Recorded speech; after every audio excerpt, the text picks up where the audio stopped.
teacher or a lecturer or something like that, because that's what a chemistry degree allows you to do. That's what it opens up. So I had it all figured out.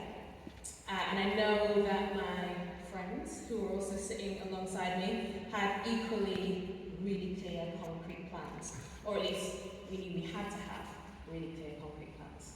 And they were all going to study, law, or medicine, or law, or medicine. and lots of other subjects, of course, but mostly law and medicine. And we all had it figured out, and we all knew pretty much exactly where we were going to be at 20 years' time. So now in 2023, we had it all figured out. We knew what we were studying, we knew where we were going, we knew what jobs we were going to do pretty much. Life was pretty much set out for us. So I just want to give you a little bit of context of 2003 because it was quite a while ago. Beyonce had only just released her first solo single, Crazy in Love. She wasn't the Beyonce she is today. Climate change was still academic theory, quite a derided academic theory, and actually Greta Thunberg was born in 2003. The very first iPhone, and I'm reading some notes from my iPhone right now, was still 4 years away. So the first iPhone, I think, came along in 2007, so we were ways off the smartphone era. And Facebook was technically still called Face and Mash, and it wouldn't come to the UK for another year. So social media, not a common phrase, not common parlance at all. And I know that everyone that you speak to, anyone who's a bit older, will say that their generation, the times that they've been growing up, has seen the most seismic shifts in society, in technology, etc.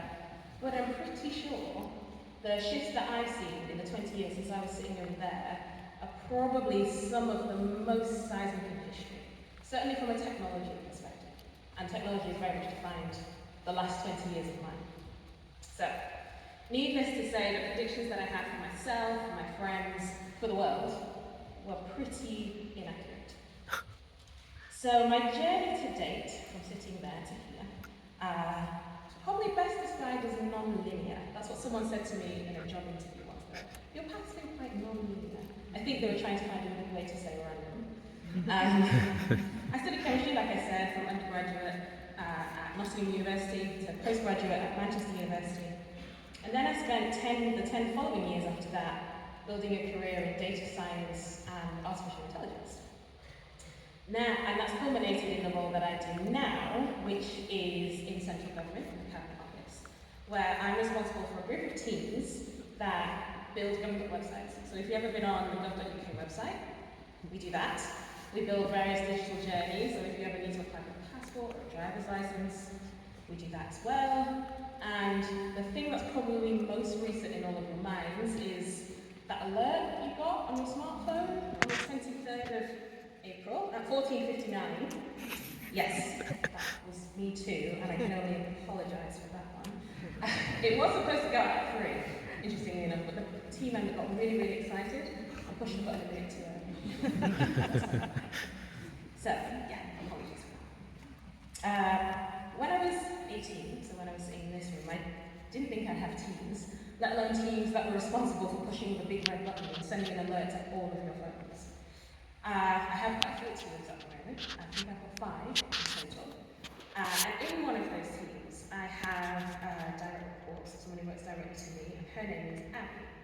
Now, Abby is responsible for organising my life, basically. She keeps on top of my calendar, she makes sure I'm in the right place at the right time, she tries to keep my inbox efficient.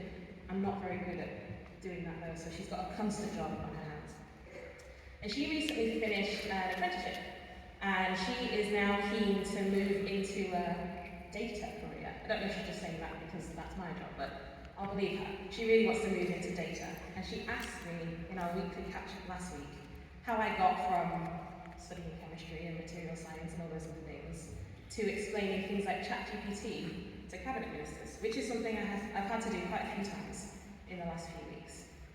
Newsflash, they don't really get it, but they think it's cool and they want it to do everything, which is So the answer that I gave to her was probably a lot longer than the one I'm going to give now, but the sort of general points I wanted to share with you all today, because I think they chime with what a a lot of people have already said in terms of the way Wellington was founded and what Wellington was founded on, and it really ties with the experience that I had whilst I was at Wellington, and the career I've been able to build ever since.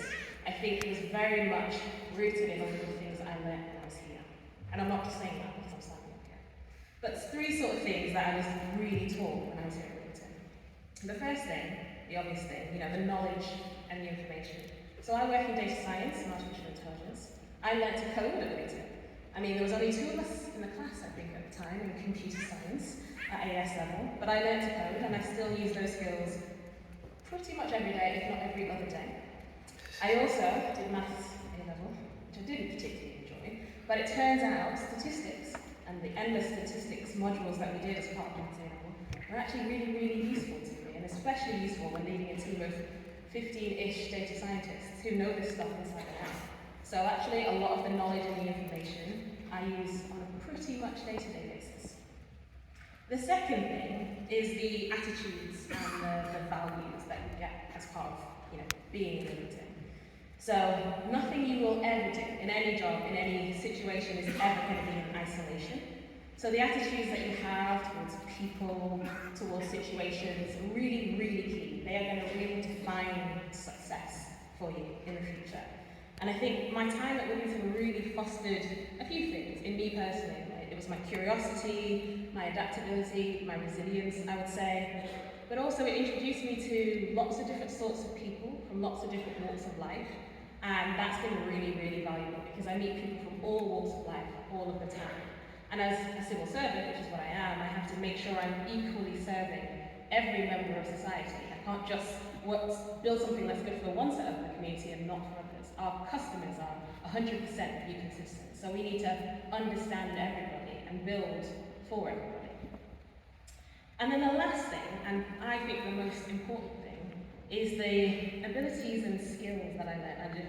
I differentiate that from knowledge and information on purpose. So much of what I do requires skills like problem solving, like communicating.